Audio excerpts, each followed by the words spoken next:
लहरों से डरकर नौका पार नहीं होती, कोशिश करने वालों की कभी हार नहीं होती।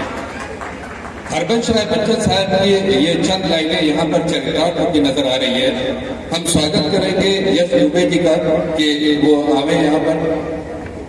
5 साल पहले एक छोटा सा कारवां शुरू हुआ था जो एक छोटे से इंस्टीट्यूट से यस कॉमर्स के नाम से स्टार्ट किया गया था, आज एक बड़ा वटवृक्ष का रूप लेने जा रहा है। और आने वाले समय में जो हमारी बातें हुई हैं उनसे ये बात निकल करके आ रही है कि आने वाले समय में सिर्फ कॉमर्स ही नहीं बल्कि इंजीनियरिंग और मेडिकल के लिए भी ये शोभा स्टार्ट करने जा रहे हैं, उसकी भी तैयारी होने जा रही है। जो भी बच्चे इस तरह का कंपटीशन में पार्टिसिपेट करना चाहते हैं, कंपटीशन में भाग लेते हैं, उनको प्रॉपर मार्गदर्शक यश दुबे जी देंगे और इनका इंस्टीट्यूट देगा। साथ में एक नई पहल इन्होंने स्टार्ट किया है कि एक किड्स के लिए जो बड़ी होती है कि जो इनिशियल लेवल के छोटे बच्चे होते हैं उनके लिए जो प्लेवे कहा जाता है वो भी शोभा इन्होंने स्टार्ट किया है और वो भी सकुशल चल रहा है। आज मौका है 3 जनवरी का, इनके स्थापना दिवस का। थोड़ा सा यश जी के बारे में हम बताना चाहेंगे। बिहार से निकल करके देवरिया और देवरिया से निकल करके गोरखपुर, बिहार में पैदा हुए, देवरिया में स्कूलिंग हुई, ग्रेजुएशन गोरखपुर से किया, पोस्ट ग्रेजुएशन गोरखपुर से किया और उसके बाद शौकिया पढ़ाने का सिलसिला शुरू किया। एक वक्त तक कोविड आया, रिसेशन आया, कहीं जॉब नहीं थी, कहीं कोई गाइडलाइन नहीं थी। उसके बाद एकाएक इनके दिमाग में आया और इन्होंने कोचिंग शुरू कर दिया। हम इनसे जानते हैं क्या कुछ इनके दिमाग में आया है, कहां से इस फील्ड में आ गया, क्या आपके दिमाग में आया कि आपने कोचिंग खोल दी, जबकि गोरखपुर में इतनी कोचिंग है। और स्पेशली अगर हम कॉमर्स की बात करें तो जिस वक्त की आप बात कर रहे हैं कॉमर्स में इतना स्कोप नहीं था। मैं ये बताना चाहूँगा आप लोगों को कि देखिए, जब मैं बीकॉम में था, 3rd ईयर मेरा 2016 में चल रहा था, 2nd ईयर में जब था उस समय 2015 था जब मैं 2nd ईयर में था। तो क्योंकि मेरा इंटरमीडिएट भी कॉमर्स से ही था, इसलिए तो जब मैं बीकॉम 2nd ईयर में था तो 1st ईयर के बच्चे, बहुत सारे ऐसे बच्चे बीकॉम करते थे जो साइंस से मैथ से पढ़ के आए हुए हैं और बीकॉम कर रहे हैं, उनकी बेसिक जो चीज़ें हैं वो बिल्कुल क्लियर नहीं होती। तो जिस संस्था में पढ़ता था मैं, वहाँ मुझे ये ऑफर मिला कि आप 2-3 घंटे का अपना समय निकाल करके, क्योंकि अकाउंट सबका अच्छा है, उन लोग का ऐसा मानना था, मैं तो वही सीखता ही था, तो उन लोग का ऐसा मानना था कि सर जरा आप अकाउंट बच्चों को पढ़ा दीजिए जो आपके जूनियर बच्चे हैं। पैसे की कोई बात नहीं थी, मैं फ्री ऑफ कॉस्ट ही वहाँ पे बच्चों को पढ़ाता था। और क्योंकि 1 घंटे का समय मांगा गया और ऐसे करते करते हमसे ये 5-6 घंटे का सेवा लिया गया और मैं पढ़ाता भी था बच्चों को। बच्चा पूछता था, मुझे आ रहा है तो उसको बताता था, नहीं भी आ रहा तो मैं प्रयास करता था कि कैसे अगर बच्चा मेरे से पूछ दिया, मेरा जूनियर है, मुझे उस चीज़ को बताना है, उसके लिए मैं पूरा प्रयास करता था।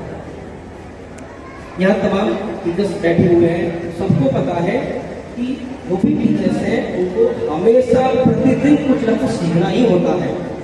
सवाल यह है कि कॉमर्स का स्कोप तो उस वक्त इतना था नहीं, कॉमर्स सिलेक्टेड लोग पढ़ते थे, सिलेक्टेड लोग जाते। अगर गोरखपुर की हम बात करें तो एक इस्लामिया कॉलेज ऑफ कॉमर्स, दूसरा यूनिवर्सिटी में कॉमर्स डिपार्टमेंट, देखिए जनाब फिर इस कॉमर्स की तरफ आपका रुझान।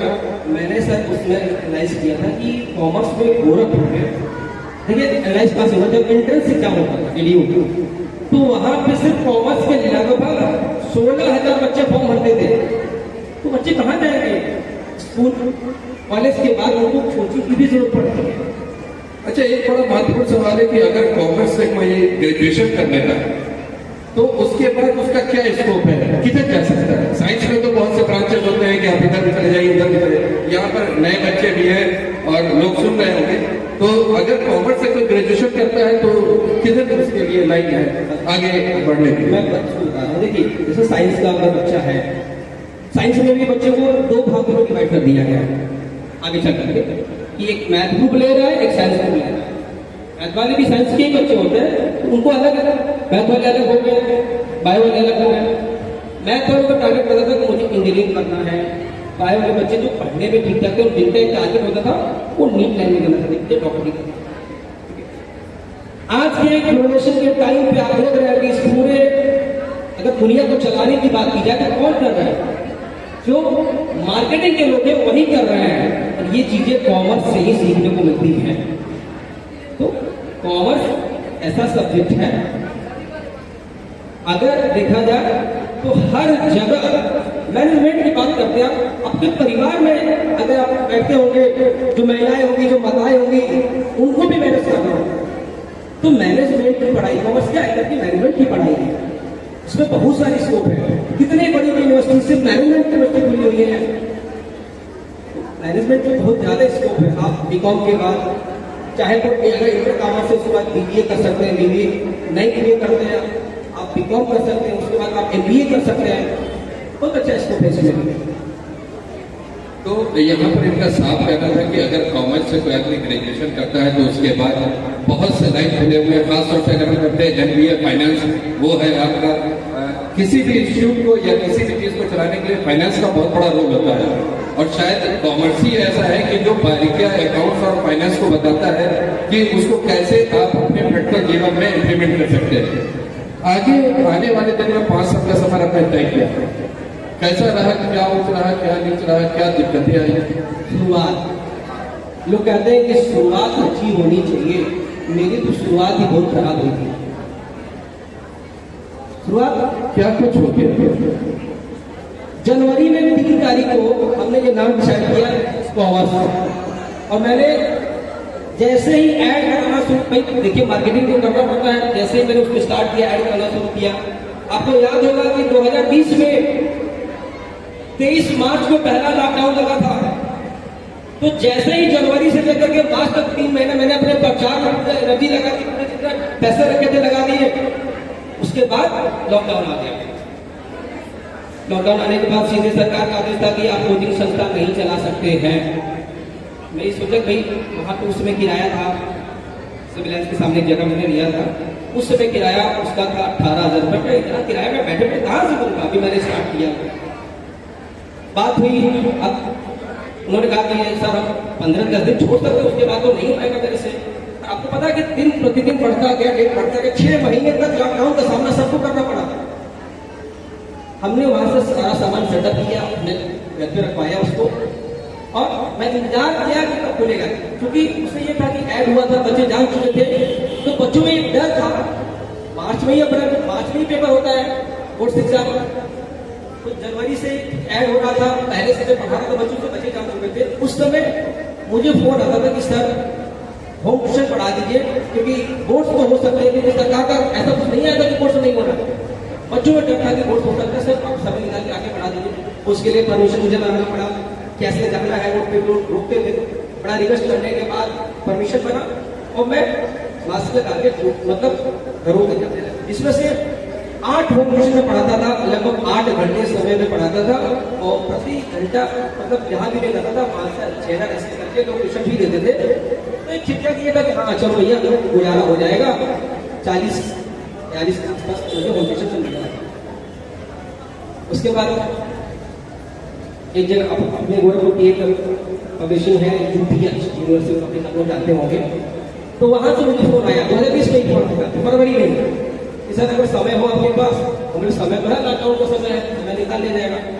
तो उन्होंने कहा कि यूपीए में बहुत सारे सुधार कर रहे हैं, उसको चेंज करिए, थोड़ा देख लीजिए। समय निकाला, उसमें धीरे धीरे काम किया, 2 महीने में ही मेरे ख्याल से वो 1.5 लाख रुपए का मैंने काम किया। वो जो फंडिंग हुई हमारी, वो सारा फंडिंग हमने इकट्ठा करके जैसे लॉकडाउन खुला अपने कोचिंग के एडवर्टाइजमेंट में, बच्चों के क्वालिटी में मैंने लगाया कि अगर स्टार्टिंग में पता है कि 4 बच्चे 6 बच्चे 10 बच्चे ऐसे आते हैं, लेकिन टीचर्स अगर आप रखेंगे तो कोई टीचर जब नया आना चाहता है वो सोचता है कि भाई मुझे ये पैसा मिलना चाहिए। मैं एक्सेप्ट किया उनके बातों को कि हाँ सर मैं दूंगा, बच्चे कम है फिर भी मैं पैसा अधिक दूंगा, आप मेहनत करके पढ़ाइए, पढ़ाई में कोई कमी नहीं चाहिए, मैं पैसा दूंगा, और संख्या बढ़ती गई। ये एक बड़ी खास बात रही है कि इन्होंने टीचर्स से और अपने फैकल्टी से कॉम्प्रोमाइज नहीं किया है। अच्छी फैकल्टी देने की हमेशा से शुरू से ही कोशिश रही है, जिसकी वजह से आज बच्चे एक नई दिशा की तरफ मेन स्ट्रीम लाइन में जा रहे हैं। आगे का क्या प्लान है? अभी जो हमने सुना है कि इंजीनियरिंग और मेडिकल भी स्टार्ट हो रहा है। पहला तो सर मैं नीट स्टार्ट करूंगा, पहले नीट का काम करूंगा और 2-3 साल तक नीट पे ही काम करूंगा। क्योंकि नीट की टीम हमारी तैयार हो चुकी है। इंजीनियरिंग पर भी मुझे हाथ हो जाना है। नीट का काम करने के बाद जब ये मेरा सफल होता है प्रोजेक्ट, उसके बाद उस पर हम काम करेंगे। सर एक एक स्टेप करते हुए बढ़ा, मुझे एक साथ बहुत ज्यादा काम नहीं लेना है। एक एक स्टेप बढ़ना है, एक स्टेप सफल हो जाए, फिर आगे का काम करना है। तो यहाँ पर एक अंग्रेजी में कहावत है, slow and steady wins the race. कछुए और खरगोश की रेस वाली जो कहानी है वो यहाँ पर इम्प्लीमेंट करते हुए नजर आ रहे हैं। पहले फेज में इन्होंने स्टार्ट किया कॉमर्स, अब दूसरे फेज में मेडिकल की तैयारी करवाई है, और जब मेडिकल में स्टैब्लिश कर जाएंगे तो फिर अगले फेज की ओर फिर देखेंगे। एक चीज मैं और बताना चाहूंगा, यस कंप्यूटर भी है मेरा, इसको आप लोग अभी नहीं जान रहे होंगे, यहाँ पे बैठे हुए तमाम लोग नहीं जानते होंगे। एक बहुत बड़ा अनाउंसमेंट है यश कंप्यूटर। हाँ, तो हमारे सभी जानते हैं जो यहाँ पे गेस्ट लोग आए वो शायद नहीं जानते होंगे। यस कंप्यूटर भी मेरा है, जो 2021 क्योंकि 20 में जब ये स्टार्ट हुआ तो 21 में मैंने कंप्यूटर भी स्टार्ट किया। मात्र 3 कंप्यूटर थे, चूंकि लेना था रोशी वगैरह तमाम जगहों से, 3 कंप्यूटर मैंने स्टार्ट किया कि हमें आगे का मंगा लूंगा, और इसमें मेरे पास 22 कंप्यूटर हमारे लैब में है। और अभी इस बार 8 कंप्यूटर आगे लग चुका है, वो बढ़ के 30 हो जाएगा, लैब और बड़ा हो गया है। तो अभी अगर बात करते हैं तो यश कॉमर्स से कारवां शुरू हुआ, यश कॉमर्स हुआ, उसके बाद यश कंप्यूटर्स हुआ, फिर यश किड्स, उसके बाद किड्स हैवन, यश किड्स ना, किड्स हैवन प्रीस्कूल, किड्स है, और अब नेक्स्ट उसमें यस कोचिंग जो प्लान तो चल रहा था, यस कोचिंग, यस कोचिंग के बैनर भी तमाम जगह लगते हैं, ऐड होता है। क्या आने वाले दिन में यश ग्रुप ऑफ कंपनी से वाईसीसी ग्रुप ऑफ एजुकेशन, और इसका नाम है, मेरे हर डॉक्यूमेंट में नाम है वाईसीसी ग्रुप ऑफ एजुकेशन। तो जो मेरा एनजीओ से संस्था बना है उसमें भी वाईसीसी ग्रुप ऑफ एजुकेशन, यह सेवा संस्था के नाम से ऐसे माध्यम से सारी चीजें। आप नेट की बात कर रहे थे, मेडिकल कब तक स्टार्ट होने का है?